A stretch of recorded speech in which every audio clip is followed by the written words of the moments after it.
Hello, YouTube friends. This is Richard Mabey with Richard Mabey Presents. It's Friday morning, January 5th, 2024, on the back porch, aka the lanai, and got the old Lincoln Park sweatshirt on, and I'm being brave and bold these days. No hat. Yeah, no hat. Get set for what is going to be probably the single most exciting video I've ever taped in my YouTube channel history. Over 800, I think I'm on over 825 videos I've taped. This is probably going to be the single most exciting, educational, fun-filled episode ever, all time. 10, not 9, but 10 of my all-time favorite Silver Age from the 1960s, Silver Age DC superhero comic books. Got an exciting show planned. Top of the list. These are not necessarily like in order, like favorite, like number one favorite. These are like 10, but 10 favorite comic books, not alphabetical order, not in order of how they're favorites or not, but 10 random order. But these are 10 favorite. From Justice League of America. Justice League of America, number 45, with the checks.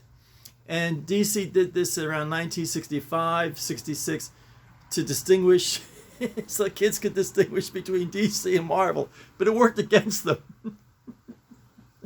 It worked against them because the kids that love Marvel comics look for the checks to avoid the DCs. But I was, when I was in 7th grade and 8th grade, well actually 5th grade, 6th, 7th, and 8th grade, I favored DC, and I would buy Spider-Man and Fantastic Four. But I was pretty much June 1966, so I was finishing the 7th grade. 66, June 66, I was 12 years old. And the back is an ad for Vacuform. And I actually had a Vacuform.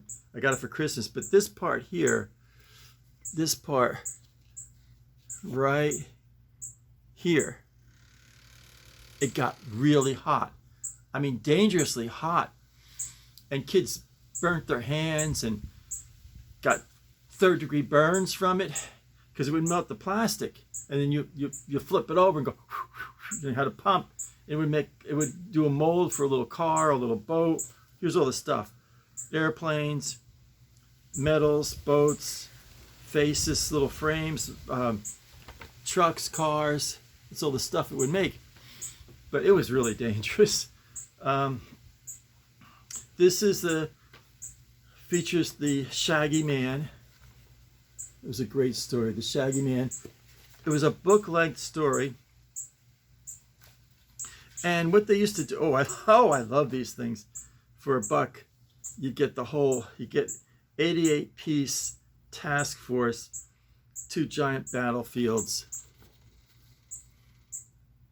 And it was actually somewhat legitimate, but the models were little ships are only about this big, but it was somewhat legitimate. And sometimes the way they molded the plastic would have like little pieces of plastic adhered to the little battleship. What else they got here? They were great for. I love when they advertised the other comic books that were on the comic book rack at the same time. This is one for Detective, an ad for Flash.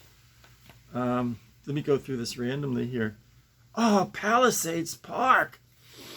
Cute, but Palisades Park, New Jersey was like, it was like the Disney World of New York, New Jersey area. Palisades Park, New Jersey. And there was a song, Palisades Park. It was like a early 60s song, I think, Palisades Park. Oh, this is great stuff. Scooter. This was going to be the competition for Archie Comics. Scooter. And then here they had Hawkman, an ad for Hawkman. I just loved it. Like, here's the the page, and then they would have, like, 2/3 story and then a third for the ads. Let me see here. And they always had these community service. The kid, the boys discover the value of going to the library. So they go to the library a lot and learn about the world. And there's a, Captain Sea Hunter. He tells the boys, go to the library and learn about the world. Yeah, it's cute. This is a great Caps hobby hints. Rocky and Bullwinkle. Cheerios. There he is, Rocky and Bullwinkle. And this is Caps hobby. They always had Caps hobby hints. It was always a disguise for an ad. What are they selling here? They're not selling anything. Give you Direct Currents was really cool. It gave you what was on the newsstand for the other DC comics on the newsstand at the same time. Oh, I love these. Great. I love these. Ooh, 80-page giant Superman ad. 80-page giant Superman ad. And then an ad for AMT. I used to have a lot of AMT cars. I liked AMT models. The only thing with AMT models, they're all white. So you had to paint everything. Okay. So Justice League of America. Ooh, I'm running out of time here. Okay, Detective Comics from June of 1964. I was finishing up 5th grade. I was 10 years old. June of 1964. Detective Comics number 328. Most of these I bought at Moe's Sweet Shop. And this is worth a little bit of money. This is the death of Alfred. And then later on, they brought Alfred back to life. It was a cheap DC trick. Let's see here. Here it is.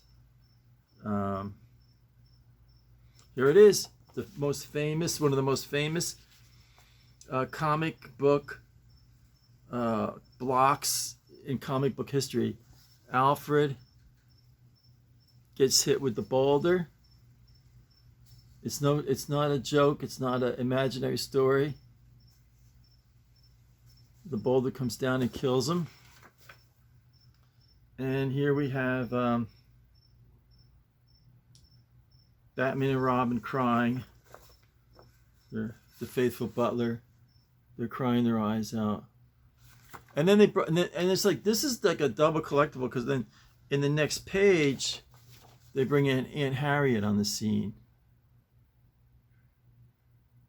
So yeah, double collectible. Detective Comics number 327 from May of 1964. Again, 5th grade, wrapping up 5th grade, 10 years old. Mrs. Ramos, 5th grade class. And that was the last class. Stu and I were in classes together. 1st grade, 2nd grade, 3rd grade, 4th grade, 5th grade. And then 6th grade, we were in different classes. 1st grade was Mrs. Kick. 2nd grade was Miss Siegel. 3rd grade was Mrs. Strickland. 4th grade was Mrs. Jacobchick. And 5th grade was Mrs. Ramos. Mrs. Ramo. I got all this useless knowledge in my head. So, this is, again, with the model paint. Let me put the, I'm building a model. I'm building a model. Let me put the little jar of Tester's paint here. Oh, I tell you.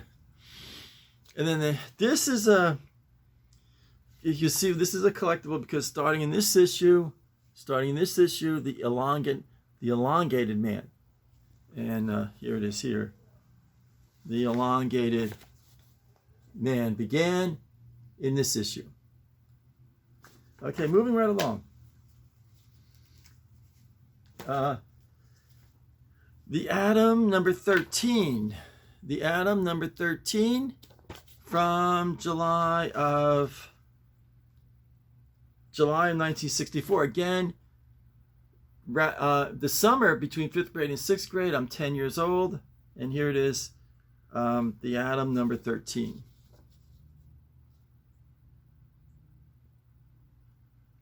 Now, just about 90% of these were bought at Moe's Sweet Shop.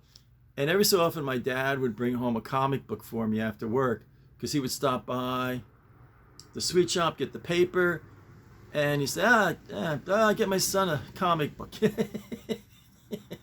Bring him a little culture. So that's now the next Atom. Atom number 21 from November of 1965, November of 65. I'm starting 7th grade. And at that point, 12 years old, and at that point I had the rheumatic fever. So from September of 65 to June of 66, or September of 66, not all of them, Dad bought for me at the Moe's Sweet Shop, because I had the rheumatic fever, had strict bed rest. I was in and out of the hospital 3 or 4 times, but great comic book here, The Atom. Moving right along here. Oh yeah, here's a good one. World's Finest, number 147. This is not an imaginary story. Robin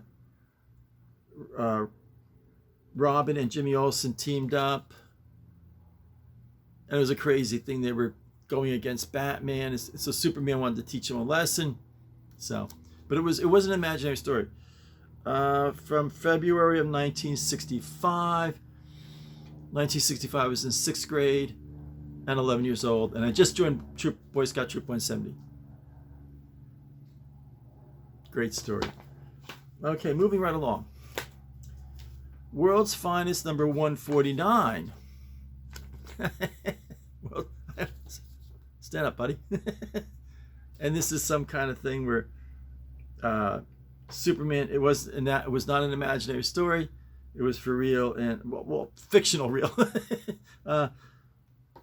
Superman gets amnesia, and Batman builds this anti-amnesia machine, but it's still not working. So there it is.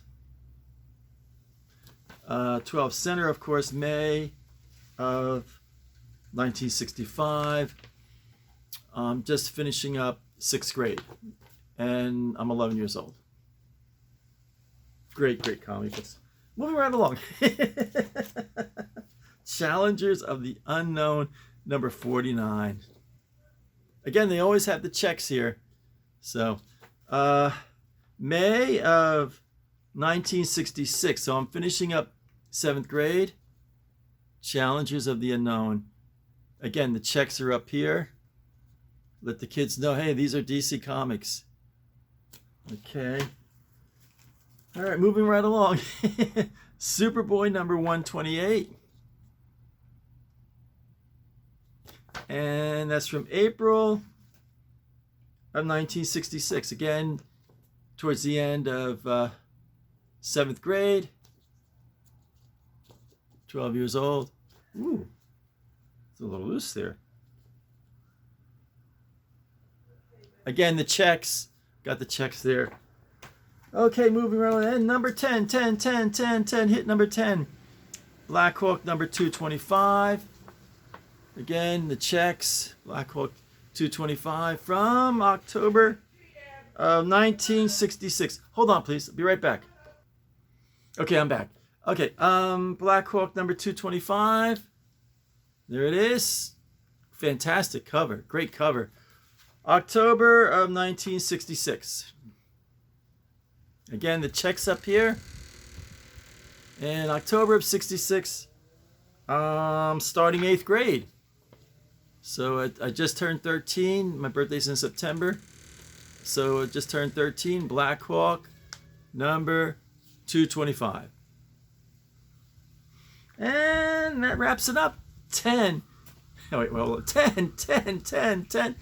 my all-time favorite Silver Age 1960s DC comic books. It was fun. Had a fun time sharing them with you. Hope you enjoyed it. Again, thank you for watching. Appreciate it very much. So I'm going to close. If you like this video, please smash the like button. Write down some comments. I gotta start replying to comments. I gotta get back in that groove again. And also, if you haven't subscribed yet, please subscribe. Appreciate it very much. So I'm going to close. So stay happy, stay positive, stay healthy. This is Richard Mabey signing off.